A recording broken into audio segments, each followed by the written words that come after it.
मैं आप सबको आग्रह करूंगा कि एक चीज आप जरूर करिए।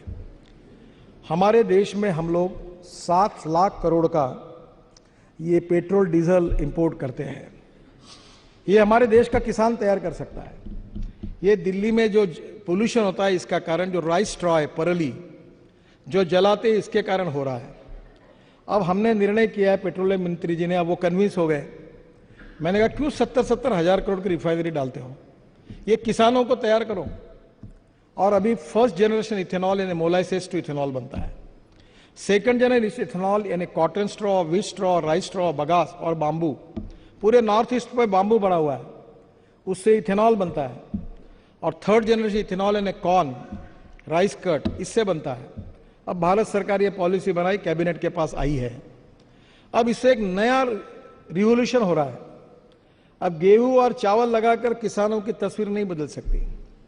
1 टन राइस स्ट्रॉ से, परली से 280 लीटर इथेनॉल तैयार होता है।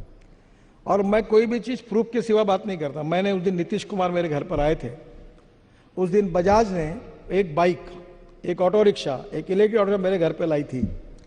100% बायो इथेनॉल पर बाइक चलती है, ऑटो रिक्शा चलता है। और मेरे शहर में 55 एयर कंडीशन बसेस चलती, ग्रीन बसेस, जो ये किसानों के तैयार की हुई, बांबू से बनेगा, ये राइस स्ट्रॉ से बनेगा।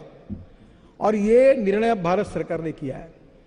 और अमेरिका, ब्राजील और कनाडा में ये है कि एक ही पेट्रोल, यही टोयोटा, होंडा, फोर्ड, BMW, यही गाड़ियां हैं वहां। उसमें लिखा है फ्लेक्स इंजन। उसमें आप 100% पेट्रोल डालो या 100% इथेनॉल डालो।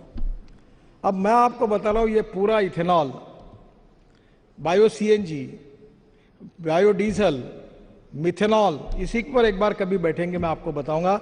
हमारे देश के गांवों की हालत ही बदल देगा। जो बगास निकलता है उससे भी इथेनॉल बनता है। अब इसके कारण पूरे कम से कम देश में 5 लाख करोड़ की इन्वेस्टमेंट आ सकती है और 50 लाख ग्रामीण क्षेत्र में युवाओं को रोजगार मिल सकता है। और उसके 2 लाख करोड़ का भी इंपोर्ट हमने कम किया, तो ये इंपोर्ट कम करके ये पूरा पैसा देश के किसानों के पास जाएगा और देश की रूरल और एग्रीकल्चर इकोनॉमी बदल जाएगी। और ये जितनी बातें मैं बता रहा हूं उतनी पूरी सिद्ध हुई। और मैं मंत्री हूं इसके नियम मैंने तैयार किए, सब टेक्निकली, साइंटिफिकली सब ठीक कर दिया है।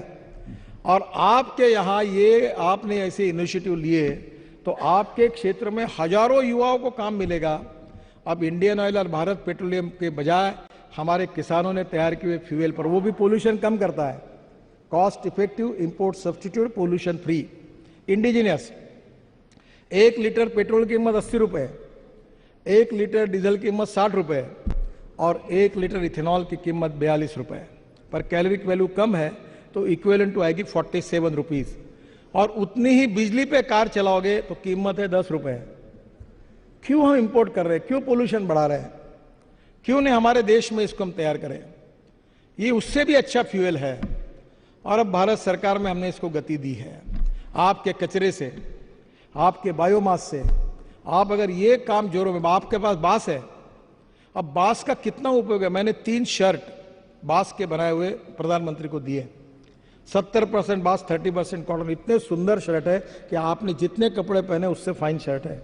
जर्सी बनी है, बांस से आचार बनता है। हाँ, तो मैं आपको यही कहूंगा कि ये जो नए नए इनिशिएटिव है, जो आपके क्षेत्र में है, उस इनिशिएटिव का उपयोग करके वहां के विकास को अगर उस योजना में आप लाएंगे तो आपके यहाँ की गरीबी, भुखमरी और बेरोजगारी दूर हो सकती है। और उसकी लीडरशिप, आपके रीजन की plus and minus, strength and weaknesses क्या है, इसको लेकर आप एक विजन बनाकर ये काम करेंगे तो आपके क्षेत्र की गरीबी, भुखमरी और बेरोजगारी भी दूर होगी। हमारे राज्य भी आगे जाएगा, देश भी आगे जाएगा और आपको अच्छा काम करने का समाधान मिलेगा। ये इनोवेटिव नई सोच लेकर, आउट ऑफ बॉक्स सोचकर और गरीब को केंद्र बिंदु मानकर नई नई टेक्नोलॉजी का उपयोग करके आप क्या कर सकते हैं, जिसमें कम रिसोर्स से ये कैसा हो सकता है, इसको सोचकर आप जरूर काम करिए। यही आपको सबको मेरी शुभकामना है। नमस्कार।